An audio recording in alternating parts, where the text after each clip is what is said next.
La variante Kraken è ampiamente diffusa negli Stati Uniti, approda anche in Veneto. L'Istituto Zooprofilattico Sperimentale del Venezia ha registrato la presenza di due sequenze appartenenti alla sottovariante di Omicron, la cosiddetta Kraken. Una proviene dalla provincia di Vicenza e una da quella di Verona. Si tratta della terza e quarta identificazione nel territorio regionale, dopo quelle già rilevate in provincia di Venezia all'ospedale dell'Angelo di Mestre. Non è noto se i campioni provengano da persone di ritorno dall'estero né se queste siano residenti nel territorio regionale. Il risultato è stato ottenuto nell'ambito dell'attività di sorveglianza coordinata dall'Istituto Superiore di Sanità sui campioni positivi per Covid-19 notificati in Veneto il 9 e 10 gennaio scorsi.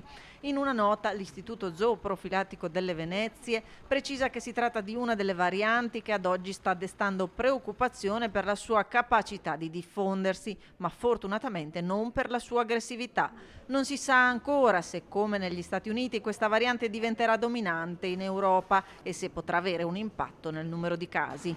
Al momento gli studiosi ritengono che sia improbabile possa causare seri problemi in un paese come l'Italia, con un'elevata copertura immunitaria data dalla vaccinazione e dalle precedenti infezioni.